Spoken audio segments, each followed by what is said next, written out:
नमस्कार। आज हम बात करेंगे हमारे आसपास के पदार्थ और उनके पीछे छिपे विज्ञान की। तो चलिए बिना किसी देरी के शुरू करते हैं। हम शुरुआत करेंगे ये समझने से कि आखिर पदार्थ है क्या। फिर हम इसकी अलग अलग अवस्थाओं और उनके बदलने के विज्ञान पर बात करेंगे। इसके बाद हम अणु, परमाणु, यौगिक और मिश्रण की दुनिया में गहराई से उतरेंगे और अंत में देखेंगे कि ये सब हमारे दैनिक जीवन से कैसे जुड़ा है। तो चलिए अपने पहले सवाल से शुरुआत करते हैं। पदार्थ क्या है? इस बात को समझने के लिए जरा एक बहुत ही आम सी स्थिति के बारे में सोचते हैं। गर्मा गर्म खाने की महक दूर तक कैसे आ जाती है? मतलब रसोई में कुछ स्वादिष्ट बन रहा हो तो उसकी खुशबू दूसरे कमरे तक पहुंच जाती है ना। लेकिन ठंडे खाने को सूंघने के लिए उसके बिल्कुल पास जाना पड़ता है। ऐसा क्यों? दरअसल इसका सारा राज कणों की गतिज ऊर्जा में छिपा है। जब तापमान बढ़ता है तो खाने के कण तेजी से भागने लगते हैं और हवा के साथ मिलकर दूर दूर तक पहुंच जाते हैं। विज्ञान की भाषा में कहें तो पदार्थ वो हर चीज है जिसका अपना एक द्रव्यमान होता है, यानी मास होता है, और जो कोई जगह घेरता है। हम जिस कुर्सी पर बैठते हैं, जो पानी पीते हैं या जो हवा हम सांस के जरिए अंदर लेते हैं, वो सब पदार्थ है। और अभी जो हमने खुशबू फैलने की बात की, उसे विसरण या डिफ्यूजन कहते हैं, यानी दो अलग अलग पदार्थों के कणों का अपने आप आपस में मिल जाना। एक और बड़ी दिलचस्प बात है, कभी सोचा है कि स्विमिंग पूल में गोताखोर पानी को कैसे काट लेता है? ये इस बात का सबूत है कि पदार्थ के कणों के बीच खाली जगह होती है। उनके बीच एक आकर्षण बल तो होता है जो उन्हें जोड़े रखता है, लेकिन वो इतना भी मजबूत नहीं होता कि उसे पार न किया जा सके। चलिए अब इस चर्चा को थोड़ा आगे बढ़ाते हैं और पदार्थ की विभिन्न अवस्थाओं को देखते हैं। इस चित्र को देखकर सारी तस्वीर साफ हो जाती है। बाईं ओर जो ठोस अवस्था है उसमें कण बेहद करीब है और बहुत मजबूती से बंधे हुए हैं। बीच में द्रव यानी लिक्विड है, जहां कणों के बीच थोड़ी जगह है और इसी वजह से पानी जैसी चीजें आसानी से बह सकती हैं।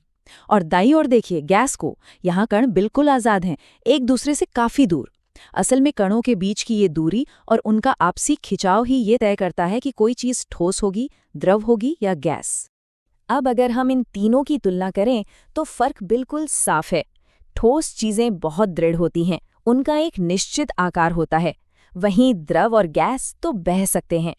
संपीड्यता की बात करें, यानी दबाव डालकर उन्हें सिकोड़ने की क्षमता, तो ठोस को लगभग ना के बराबर दबाया जा सकता है, लेकिन गैसों को उन्हें बहुत ज्यादा संपीड़ित किया जा सकता है।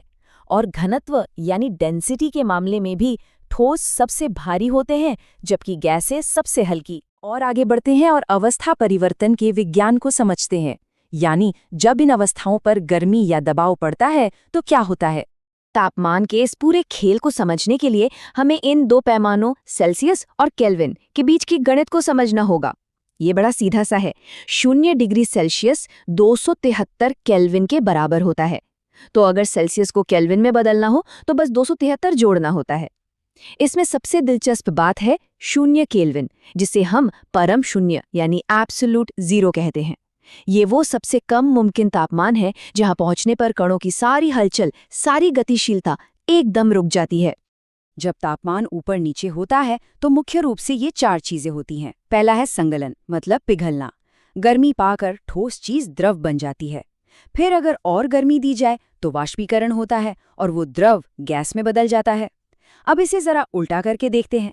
गैस को ठंडा करने पर संघनन होता है और वो वापस द्रव बन जाती है, और द्रव को और ज्यादा ठंडा कर दें तो वो जमकर ठोस बन जाता है, बिल्कुल वैसे ही जैसे फ्रीजर में रखा पानी बर्फ बन जाता है। ये एक लगातार चलने वाला बहुत ही शानदार चक्र है। लेकिन कुछ पदार्थ ऐसे भी हैं जो सीधे सीधे नियम ही तोड़ देते हैं। इस प्रक्रिया को ऊर्ध्वपातन या सब्लिमेशन कहते हैं। इसमें पदार्थ ठोस से सीधे गैस में बदल जाते हैं, वो भी बीच में बिना द्रव बने। नैफ्थलीन की गोलियां हों या घरों में पूजा के वक्त इस्तेमाल होने वाला कपूर, ये इसके बेहतरीन उदाहरण हैं। अगर इन्हें खुला छोड़ दिया जाए तो ये बिना पिघले ही सीधे हवा में गायब हो जाते हैं। है ना कमाल? चलिए अब इस बड़ी दुनिया से निकलकर सूक्ष्म दुनिया में चलते हैं, अणु, परमाणु और यौगिक की दुनिया। यहाँ इतिहास का एक ऐसा पन्ना है जिस पर हमें बहुत गर्व होना चाहिए। करीब 500 ईसा पूर्व प्राचीन भारतीय दार्शनिक महर्षि कणाद ने ये विचार रखा था कि अगर हम किसी पदार्थ के छोटे और छोटे टुकड़े करते जाएं, तो आखिर में एक ऐसा बेहद सूक्ष्म कण बचेगा जिसे और तोड़ा नहीं जा सकेगा। उन्होंने इस अविभाज्य कण को नाम दिया परमाणु। बहुत बाद में साल 1808 में ब्रिटिश वैज्ञानिक जॉन डाल्टन ने इसी विचार को एक वैज्ञानिक आधार दिया और अपना परमाणु सिद्धांत दुनिया के सामने रखा, जिस पर आज का आधुनिक विज्ञान खड़ा है। अब तत्व और यौगिक के बीच का जो फर्क है वो बहुत ही सरल है। एक तत्व या एलिमेंट में सिर्फ एक ही तरह के परमाणु होते हैं, जैसे शुद्ध ऑक्सीजन या लोहा। लेकिन जब दो या दो से ज्यादा अलग अलग परमाणु एक फिक्स अनुपात में रासायनिक तरीके से जुड़ते हैं तो वो यौगिक बनाते हैं। पानी यानी H2O इसका सबसे बेहतरीन उदाहरण है। इसमें हमेशा 2 हाइड्रोजन के परमाणु और 1 ऑक्सीजन का परमाणु एक साथ जुड़े रहते हैं। यौगिकों से आगे बढ़कर अब बात करते हैं हमारी असली मिली-जुली दुनिया की, यानी मिश्रण और उनके पृथक्करण की। मिश्रण मुख्य रूप से 2 तरह के होते हैं। पहला है समांगी मिश्रण या होमोजीनियस मिक्सचर। इसमें सारी चीजें आपस में इतने अच्छे से घुल-मिल जाती हैं कि इन्हें अलग-अलग नहीं देखा जा सकता, जैसे साफ हवा या पानी में घुला हुआ नमक। दूसरी तरफ होते हैं विषमांगी मिश्रण या हेटेरोजीनियस मिक्सचर। यहाँ चीजें पूरी तरह एक दूसरे में नहीं घुलती, जैसे पानी में तेल का तैरना या हवा में धुआं। इनमें अलग-अलग परतों या कणों को आंखों से साफ देखा जा सकता है। अब क्योंकि मिश्रण में मौजूद चीजें रासायनिक रूप से आपस में बंधी नहीं होती, इसलिए उन्हें भौतिक तरीकों से आसानी से अलग किया जा सकता है। इसके कई तरीके हैं, जैसे छानकर अलग करने के लिए निस्यंदन या शुद्ध ठोस प्राप्त करने के लिए क्रिस्टलीकरण।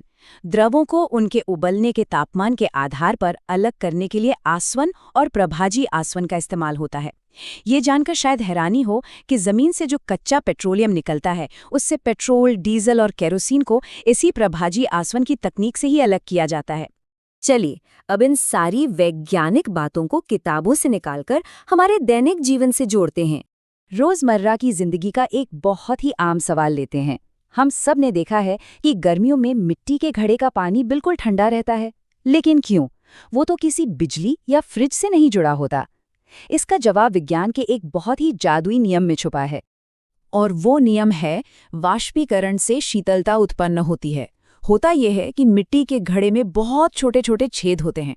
पानी धीरे धीरे इन छेदों से रिसकर बाहर आता है और बाहर की गर्मी पाकर वाष्प में बदल जाता है। लेकिन इस वाष्पीकरण के लिए जो ऊर्जा चाहिए वो घड़े के अंदर मौजूद पानी से ही ली जाती है। इसे हम गुप्त ऊष्मा कहते हैं और इसी वजह से अंदर का पानी ठंडा हो जाता है। बिल्कुल इसी तरह गर्मियों में पसीना आने पर हम सूती कपड़े पहनते हैं, क्योंकि वो पसीने तो सोख कर हवा में उड़ा देते हैं और हमें तुरंत ठंडक महसूस होती है। एक और बहुत ही व्यवहारिक सवाल पर आते हैं। आजकल वाहनों और रसोई में पारंपरिक ईंधन की जगह CNG और LPG का ही इतना ज्यादा इस्तेमाल क्यों हो रहा है? इसके पीछे भी पदार्थ की संपीड्यता यानी कंप्रेसिबिलिटी का ही विज्ञान काम कर रहा है। इस तुलना को देखिए। CNG यानी संपीड़ित प्राकृतिक गैस, जो मुख्य रूप से मीथेन है, उसे बहुत ही उच्च दबाव पर गैस के रूप में भरा जाता है। वहीं LPG, जो प्रोपेन और ब्यूटेन से बनती है, उसे इतना ज्यादा दबाया जाता है कि वो तरल अवस्था में आ जाती है। गैसों को इस तरह से दबा पाने की खूबी के कारण ही एक छोटे से सिलेंडर में बहुत सारा ईंधन भरा जा सकता है। सबसे अच्छी बात यह है कि ये दोनों ही गैसें बहुत कुशलता से जलती हैं और पेट्रोल डीजल के मुकाबले प्रदूषण भी बहुत कम करती हैं।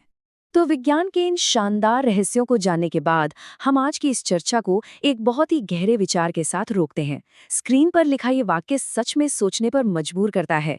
हमारे आसपास की हर स्थिर दिखने वाली वस्तु वास्तव में अदृश्य गतिशील कणों का एक नृत्य है। जरा सोचिए, जिस मेज या कुर्सी को हम बिल्कुल शांत और स्थिर मान रहे हैं, उसके अंदर भी अरबों कण लगातार ऊर्जा से कांप रहे हैं। यही अदृश्य और गतिशील विज्ञान हमारे ब्रह्मांड की असली सच्चाई है। उम्मीद है इस चर्चा के बाद आसपास की दुनिया को एक नए और वैज्ञानिक नजरिए से देखने का नजरिया मिला होगा। हमारे साथ इस सफर में जुड़ने के लिए बहुत बहुत शुक्रिया।